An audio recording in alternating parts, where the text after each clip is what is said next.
What is going on, guys? We're gonna be talking about habit mastery today. Let's dive into it. But we're well, first of all, as we're going into it, I want everybody to start reflecting on exactly what they want to achieve going into 2025, creating that clarity, understanding what they need to do. Because I know a lot of you know what you need to do and start to think about that. Start to set the intention as you're going into this training where it's like you need to get your nutrition down, or maybe it's your environment and it's working against you, and like you need to make sure that you have like a dedicated like workout space at home and like get your workouts in a bit more consistently, or like maybe it's around like losing weight and you just know what you need to do. It's the implementation around the nutrition or the workouts or the planning and like setting yourself up for success instead of just trying to willpower your way through it. Start to identify what those areas are as we're initially going into this. So that way, when something is relevant and correlated with that area that you want to dive into, then we can start to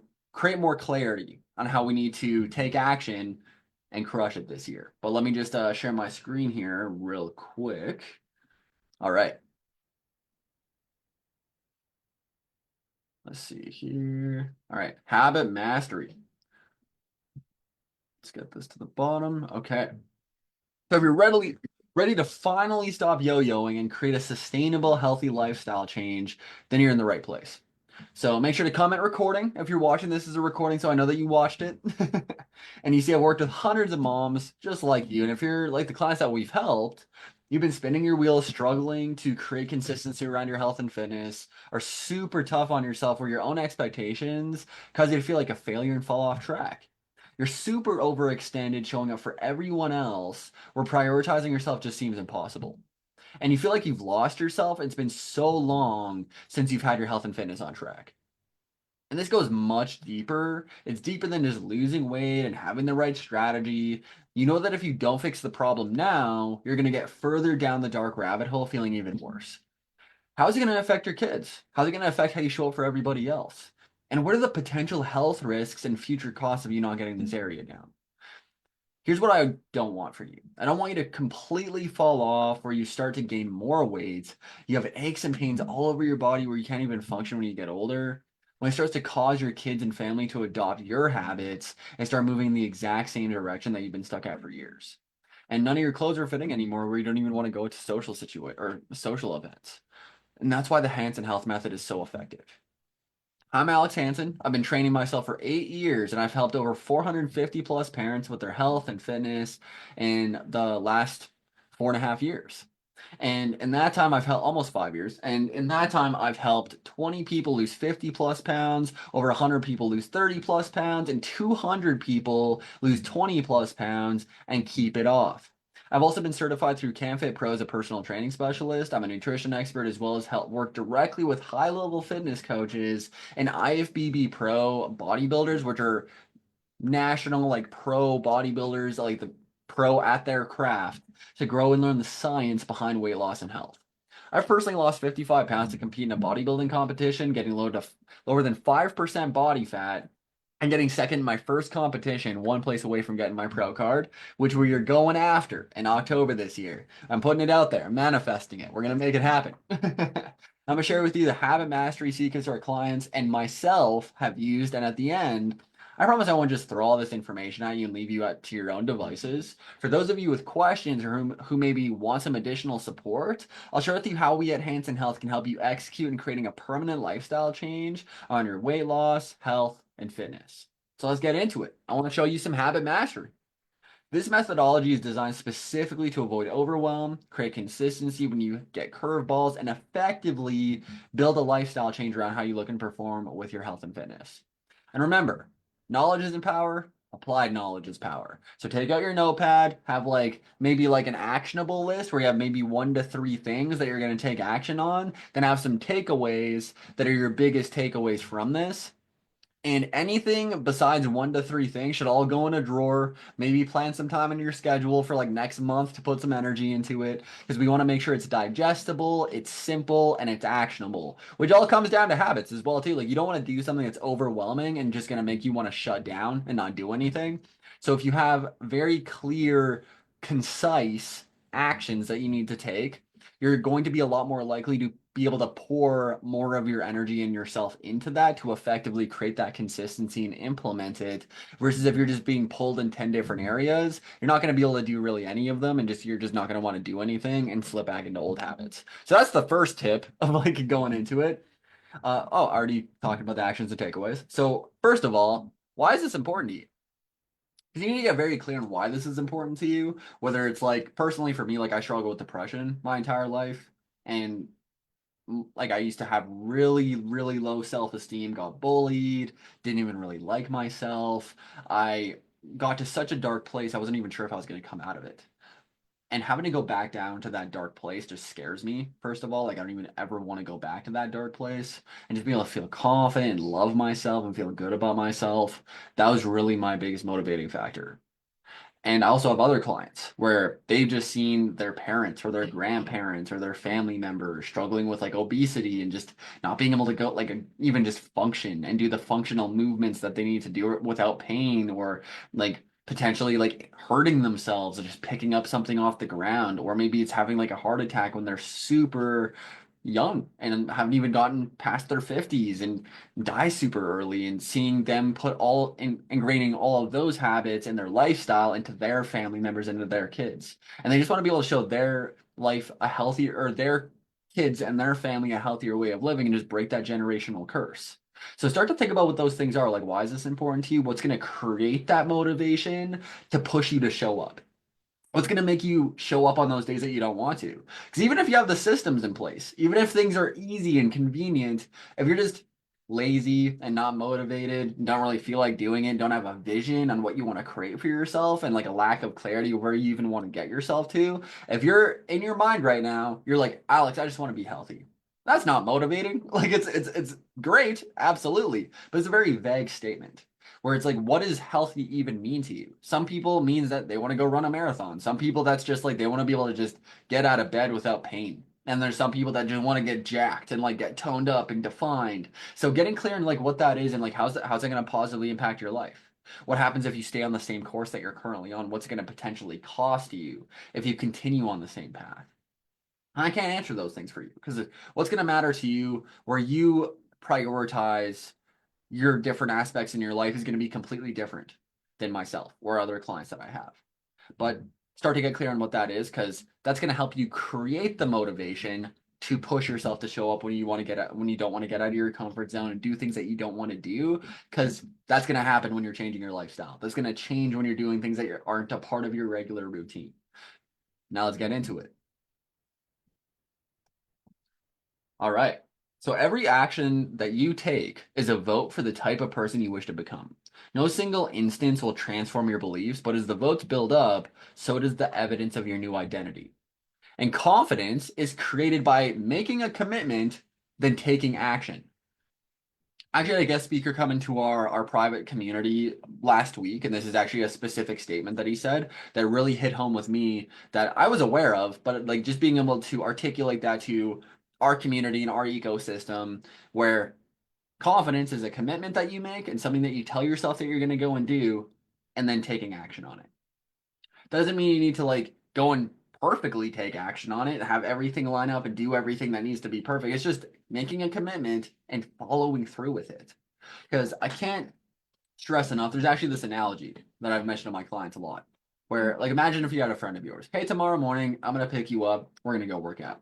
And then they don't pick you up. They're like, okay, maybe something happened. And then they do that 3 or 4 more times. And be like, screw that person. I'm not going to trust that person. I'm not going to rely on that person, right? Then you continue to tell yourself, like flipping that onto yourself, where every time you tell yourself you're going to go and work out, something comes up, your kids need you, work requires extra attention of you, and these are things that you could technically set boundaries around and say no to, but you still put your own needs last. You continue to put it on the back burner and not prioritize it. And then you end up pushing it off till next week when things calm down a little bit and you have a little bit more free time. Or, next month or 2025, that's going to be the year, then you still haven't done anything. Like, that's going to create a level of just lack of trust with yourself and just lack of confidence. Like, you're just not going to have any confidence in yourself to even show up in the first place.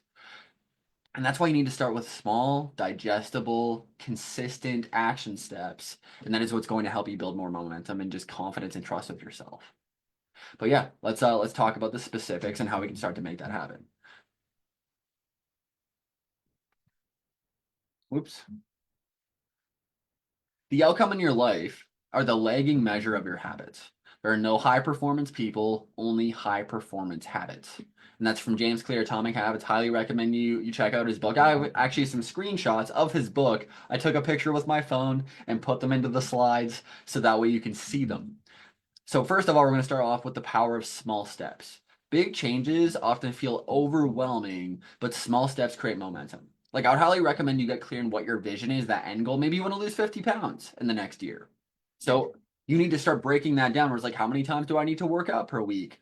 What does my nutrition need to look like? Do I need to start prepping and making sure I'm following it at least 80% and focusing mostly on whole foods? Like how can you break that down in a way that's going to be a lot more digestible and actionable where it feels like it's not this giant daunting thing that you just want to put off? Because the more resistance that you create and the bigger that problem or that goal is, the less likely you're going to do it. Start with habits so small they feel too easy to fail. For example, commit to a 5-minute walk or a 5-minute workout instead of aiming for like an entire hour long workout. Swap one soda for water each day instead of overhauling your entire diet. Like start just making small changes where you maybe add 20 grams of protein to each meal. Or you start tracking the food that you're putting into your mouth to create more awareness around what you're putting into your mouth and start making more educated decisions when you start to see the data in front of you. In designing your environment. Environment design allows you to take back control and become the architect of your life. Be the designer of your world and not merely just the consumer of it. So, small changes in context can lead to large changes in behavior over time. Every habit is initiated by a cue. We are more likely to notice cues that stand out. Make the cues of good habits obvious in your environment. Gradually, your habits become associated not with a single trigger, but with the entire context surrounding the behavior. The context becomes the cue. It is easier to build new habits in a new environment because you're not fighting against old cues. That's actually like something that I've specifically helped clients with, where if they want to work out at home, they cannot get themselves to be consistent because they're doing it in the middle of their living room. They can see their laundry, they can see their dishes, they can see like the TV's right there. They got their dogs wanting their attention, wanting to go outside and like go to the bathroom. They just cannot put their focus and energy into it. We're like, what's the point of me even doing this? And as soon as I get them to like put a curtain up in a different room and like put some motivational posters up or just get a yoga mat on the ground and there's nothing else surrounding them that trigger other habits, they start creating more consistency immediately. Like your environment makes a huge difference. If you open up the most common cupboard that you normally open up is just chips, chocolate, cookies, you're gonna see it initially. Like it's gonna be right in that, like within that environment. Where I'd almost clear out that environment, put them into a hard to reach place or like a cupboard you don't even look in, and go and fill that up with like popcorn or like at the front of your fridge, cutting up some veggies and some fruit and like having protein readily available instead of opening up your fridge and it's just a bunch of not so great food and like leftover pizza and like things that you may aren't going to be super beneficial if you're looking to lose weight, for example.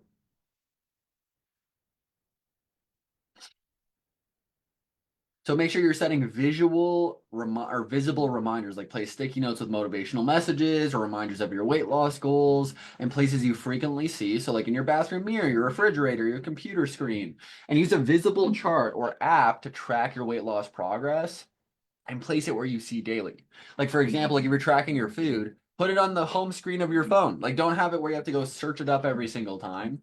And maybe have like a habit tracker where it's like a empty calendar and you're marking off every day that you tracked your food or every day that you had protein or every day you got a workout in and keeping healthy snacks like fruits and vegetables at eye level in the refrigerator on the kitchen counter. Like having just, there was actually something in Atomic Habits where he talked about whenever he would see cookies on his kitchen counter, he would go and have some cookies. But as soon as they replaced that with like a bowl of apples, he would just start eating apples because they were just right there in front of him.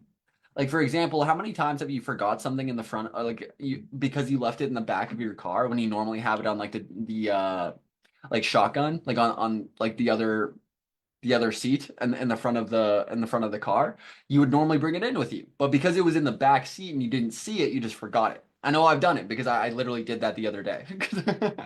So like you being able to visually see something can make a huge difference. Like if you have a Google Calendar, like a planner, you should be putting this stuff in there because you're already putting your eyes and your attention and focus into it.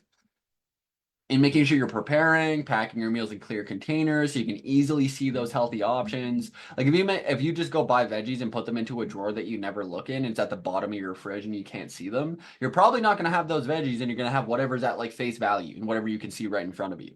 We go with the path of least resistance. You're going to go with the most convenient option, so you need to make the healthier option more convenient and easier to follow.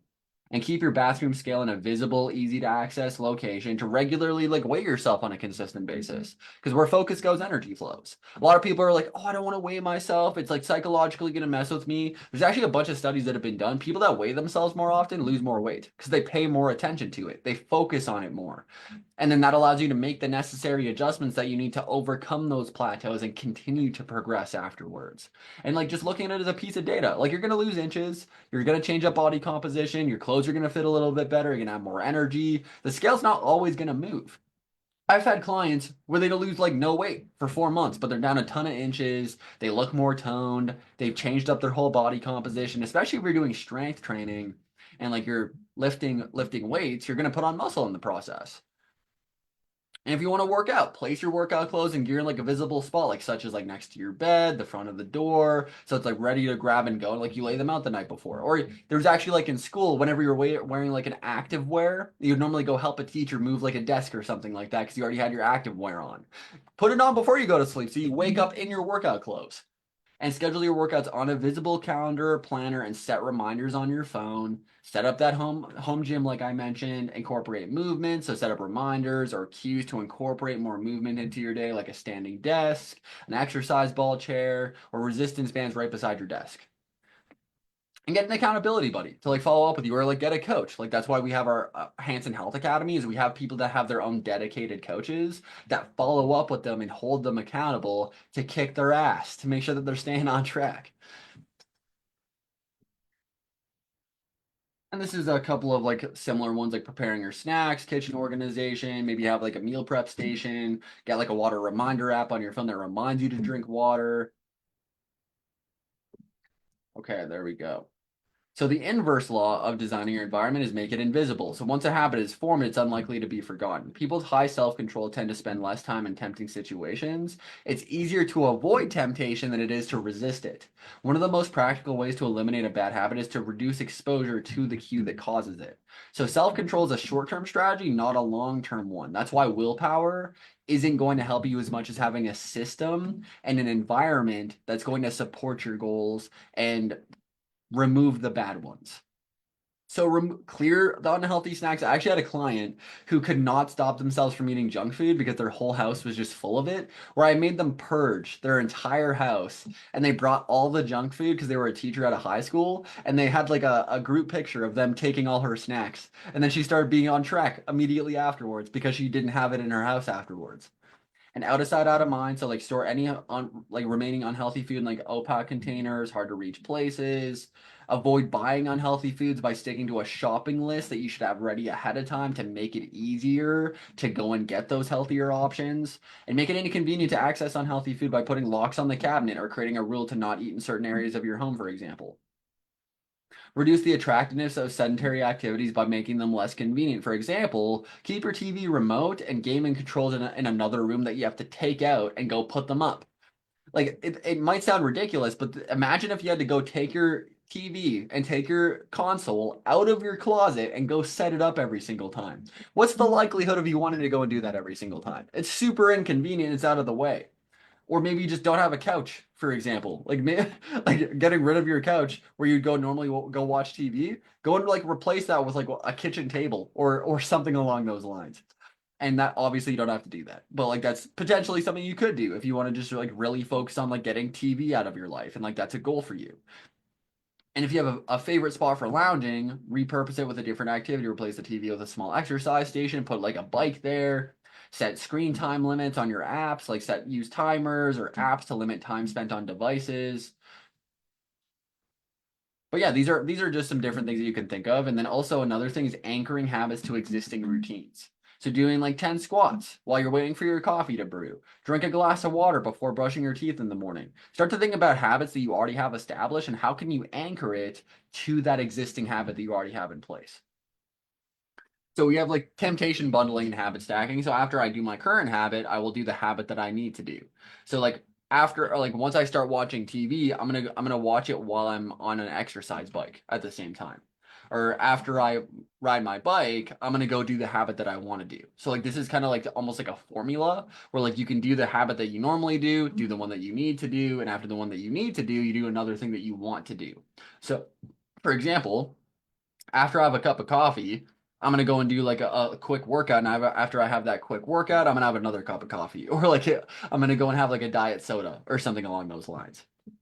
So temptation bottling, like while watching a show, while cooking, only allow yourself to watch your TV show while you're preparing healthy meals. Listen to your favorite podcast while meal prepping, and pair healthy meals with a pleasant dining experience, like setting like a nicely decorated table, lighting candles, playing relaxing music. Allow yourself to scroll through social media or watch YouTube videos only while eating a healthy snack or meal. And if you're working out, like only let yourself watch your favorite TV or movies while exercising on a treadmill, see a captivating audiobook or podcast for listening during your workouts. Pair an exercise with social activities is like going for a walk or a hike or going for a run. Like if you live in the Yukon, like going when it's nice outside, like go for a walk, go for a hike. Like it's super nice to go and enjoy the outdoors. If you want to lose weight, reward yourself with a spa day or manicure or massage only after meeting a weekly or monthly weight loss goal. Have like a reward for yourself that's going to be healthy and beneficial for you, and that's going to be good for self care. And allowing yourself to play video games or watch a movie only after completing a certain amount of physical activity or sticking to your diet plan for the day. Like these are almost like little like reward systems that you can set up because we're very reward based creatures. Like if you can set up a reward and have a temptation and set like almost like a carrot that you're hanging in front of yourself where it's like, oh, I get this thing after I go and do the thing that I know that I need to do. And the inverse law is making it unattractive. So placing images on unhealthy consequences like obesity or diseases near junk food storage containers, like getting a 500-pound man and just like or 600-pound man and just putting like a picture of it on your cupboard and like having a look at that every time that you go and eat like near your chips or something like that. The likelihood of you wanting to do that's probably going to go down at that point.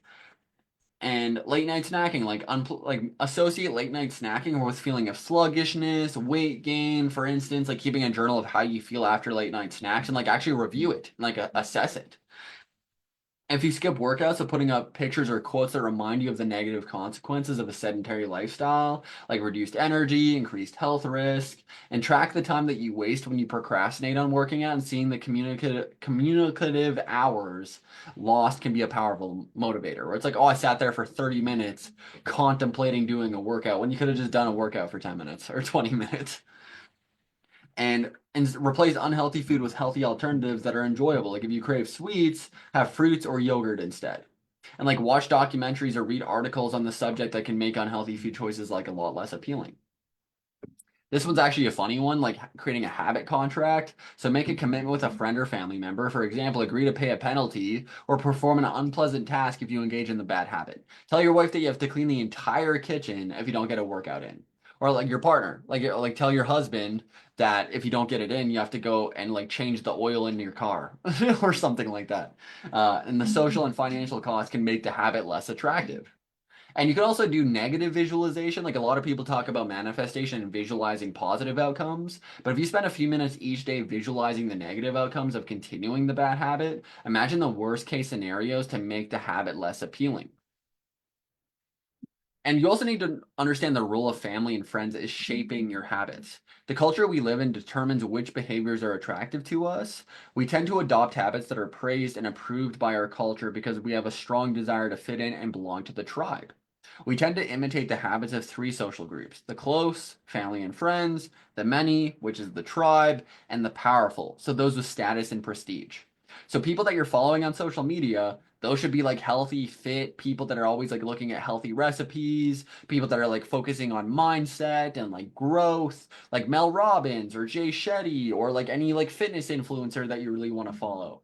And like making sure you're spending time with people that are getting active, people that are healthy. Like one of the most effective things that you can do is build better habits is join a culture where one, your desired behavior is the normal behavior, and two, you already have something in common with that group. The normal behavior of the tribe often overpowers the desired behavior of the individual. Most days, we'd rather be wrong with the crowd than be right by ourselves. If a behavior can get us approval, respect, and praise, we find it more attractive. So like that's like I actually will fly out to other places to go meet up with other fitness pros and then go people that are on the same like kind of wavelength and like have the same goals as me because it seems more normalized. Like it feels like it's more whereas like if I go talk to other people in my hometown about it, they think I'm crazy. They're like, why are you working so much? Or why do you never have fun? I'm like, this is fun for me. Like I get to build a business. I get to go and like get healthy and fit and like love my body and feel confident and feel super active. Like those are all things that are really fun and exciting to me. Whereas like if I was to just like base that off of like my family and base that off the people that I grew up with, they're like, why don't you have fun and go out drinking on the weekends every single weekend? I'm like, I don't even like drinking. And like I'm not honestly, I don't even like the taste of it or how I feel when I drink. But because it's a tribe oriented activity, it's become normalized where people are more peer pressured into doing it when they don't even want to do it in the first place. It just feels more normal. So understanding that just because your friends and your family and more people are doing it doesn't necessarily mean that's going to be aligned with your goals and what you want to be doing with your life and making it easy. So basically, for example, what you want to do is like a gateway habit that naturally leads you down a more productive path. You can usually figure out the gateway habits that will lead to your desired outcome by mapping out your goals on a scale from very easy to very hard. For instance, running a marathon is very hard. Running a 5K is hard. Walking 10,000 steps is moderately difficult. Walking 10 minutes is easy. And putting on your running shoes is very easy. Your goal might be to run a marathon, but your gateway habit is to put on your running shoes, and that's how you follow the 2 minute rule. You can break any habit down into 2 minute increments. You don't brush your teeth for 30 or 60 minutes to do it on a consistent basis. You do it for 2 or 3 minutes. Like if you just walk into the gym and you hop on the treadmill for 2 minutes and you leave, that's one step closer to you building a habit of going to the gym and working out. For nutrition, maybe it's like planning your nutrition out on a grocery list before you actually go to the grocery store. And like that's the first step is just like having a clear list of exactly what you need to get from the grocery store instead of just aimlessly going to the grocery store. So even when you should start small, it's easy to start too big. When you dream about making a change, excitement inevitably takes over, and you end up trying to do too much too soon where you get overwhelmed, you shut down, you don't want to do anything. The most effective way I know to counteract this tendency is to use the 2 minute rule, which states when you start a new habit, it should take less than 2 minutes to do. You'll find that nearly any habit can be scaled down into 2 minute versions. So read before bed each night becomes read one page. Do 30 minutes of yoga becomes take out my yoga mat. Study for class becomes open my notes. Like you get the point. Where it's like what is this habit and what how can I break it down to the most incremental step where I'm still taking action, where I'm still showing up, where it's still one step closer to me building a habit and building a routine. So examples of like habit shaping. So you want to become an early riser, for example, but be home by 10 p.m. every night. So if that'd be phase one. Phase two, have all devices turned off by 10 p.m. every night. Phase three, be in bed by 10 p.m. every night, reading a book, talking with your partner. Phase four, lights off by 10 p.m. every night.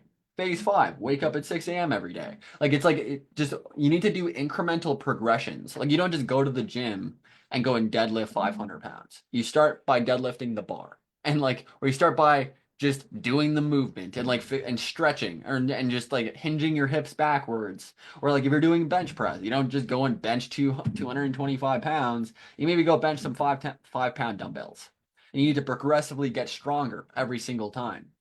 It's the same thing with this, where it's like with habits, you need to start small as if you're a brand new beginner. If you go like learn a sport or something like that, they don't expect you to do all these fancy things immediately off the bat. All these pro soccer players are doing, or like practicing every single day, where it's like, oh, just like start learning how to like kick the ball and like getting a little bit more motor skills around your feet, and just doing it. Habits can be completed in a few seconds, but continue to impact your behavior for minutes or hours afterwards. Many habits occur at decisive moments, choices that are like a fork in the road, and either send you in the direction of a productive day or an unproductive one. The 2-minute rule states when you start a new habit, it should take less than 2 minutes to do. The more you ritualize the beginning of a process, the more likely it becomes that you can slip into the state of deep focus that is required to do great things. Standardize before you optimize. You can't improve a habit that doesn't even exist yet. You need to like establish the habit first before you can even build on it. So like you want to get your nutrition down. Like that can be a one-time action that's going to lock in good habits. Buy a water filter to clean your drinking water. Use smaller plates to reduce caloric intake and just get rid of the bigger plates so you have to put less food onto the plate. You want to get happy, get a dog. Which is actually something I know that I need to do as well. You want to get better at sleep, get a better mattress, get blackout curtains, remove your television from your bedroom so it's not something that like is constantly stimulating your brain when you're trying to go to sleep. Start to think about what are some things that you can do where it's like maybe to get your nutrition down, you just prep, like you put something into your schedule, some dedicated time to go and meal prep on the weekend, on a Sunday, and you just make it reoccurring where you don't have to think about it and it's just in your schedule and you have a reminder in place for it. And the inverse of this law of habit change is make it difficult. So if you again make store junk food out of place, use smaller plates and bowls, buy individual portions of things, keep temptations out of the house, set a rule that the kitchen is closed after a certain time, brush your teeth super early so you don't have all this mint in your mouth and like you don't want to ruin you brushing your teeth by going and eating something else afterwards, and set consequences for skipping workouts. Establish a penalty for missing a workout, such as donating money to a cause that you don't like. Automate workouts. Schedule your workouts into your calendar as a non-negotiable appointment. Like if you have stuff for your kids, you got stuff for like doctor's appointments, you should have appointments in there alongside that for yourself. That's a non-negotiable because you need that to be energized and feel good so your brain functions properly so you can show up strong for everything else. And make a public commitment to your workout schedule by sharing it with your friends or your social media. I actually see a lot of people when they want to become more consistent, they put it on their Facebook page because like then they'll have people asking them about it where it's a level of accountability. So habit change, you want to make it satisfying. So enjoying like a healthy smoothie or a relaxing bath or like leisure time immediately after a workout, and you can associate it with that reward system. And share your workout achievements on social media or with like a fitness group, which is also we have our academy with our community where people are constantly sharing their personal bests and the struggles and like the milestones that they're achieving with them fitting into like a grad jacket they haven't been able to fit into for 32 years.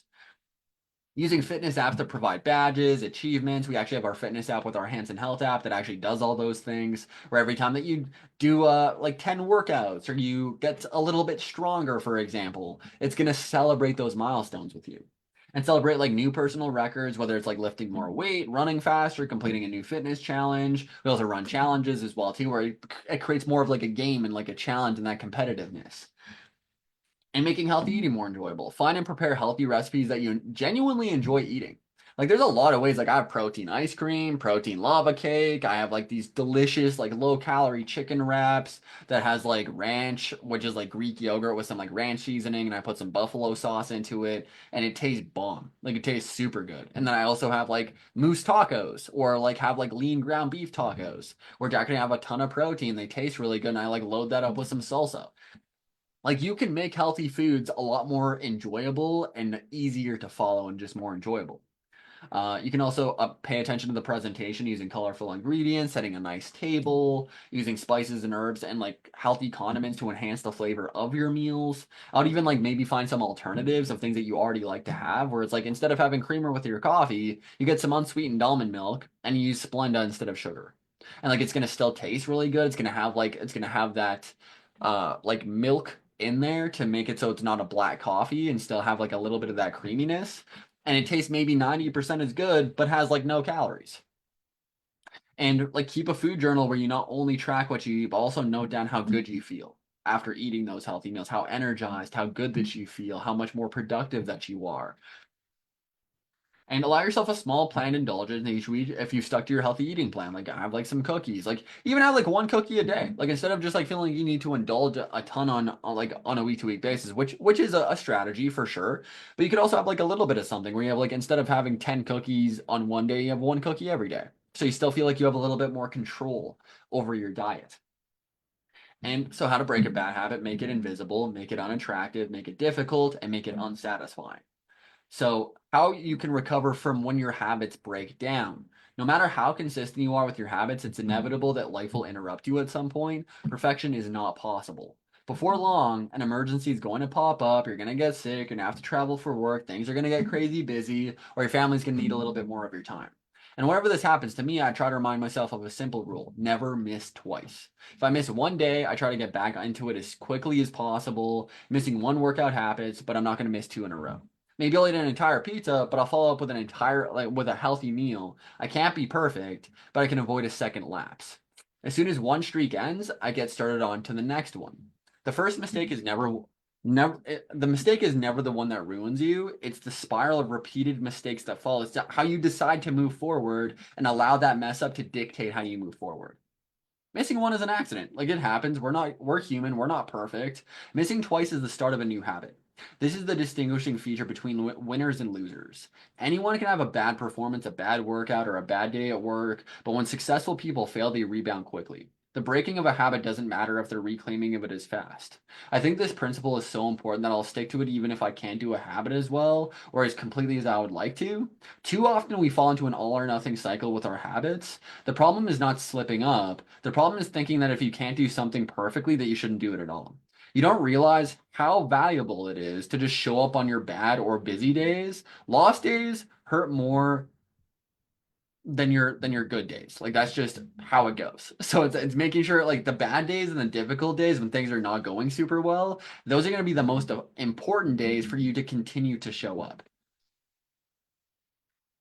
Furthermore, it's not always about what happens during the workout. It's about being the type of person who doesn't miss workouts. It's easy to train when you feel good, but it's crucial to show up when you don't feel like it, even if you do less than you hope.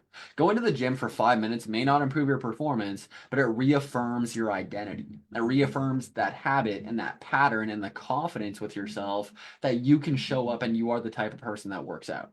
The all or nothing cycle of behavior change is just one pitfall that can derail your habits. Another potential danger, especially if you're using a habit tracker, is measuring the wrong thing. So using a habit tracker, mark off each day to stick to your weight loss plan on a habit tracker, seeing the streak grow can be satisfying. And making sure you're taking progress pictures and measurements and your weight and everything so you can actually see the progress over time and measure the progress and celebrate each milestone. Like, so first of all, treat yourself to a non-food reward when you hit a weight loss milestone, like new clothes, a massage, a movie night. Celebrate each milestone with a small enjoyable activity such as a day trip or a special event with your friends, and write down positive affirmations or have a friend or family member acknowledge your achievements regularly. Like, making sure you're actually affirming yourself and having affirmations, talking kindly to yourself, celebrating it with your friends, and using visual reminders of your goals, such as like a vision board. I have tons of clients put in like their office or put it in their bedroom as soon as they wake up to reinforce the positive feelings associated with your progress. And you need to focus on identity based habits. So, like, shifting your self image helps habits stick. So instead of saying I'm trying to work out, saying I'm somebody who prioritizes my health. Or think about who you want to become and build habits that align with that identity. I hope everybody liked this. Remember, applied knowledge is power, knowledge isn't power. So taking what you learned today and implementing it and taking action on, like, doing a small 2-minute workout, going into your schedule and planning some time to meal prep and, like, or just making a grocery list before you go to the grocery store. Start to think about what that needs to be and taking some imperfect action, because you don't need to be perfect. You don't have to have the all or nothing mentality, and just putting it into motion. Set a reminder, put it in your schedule, do something immediately after you listen to this training. You freaking got this. Let's crush it in 2025, and I'll talk to you guys soon.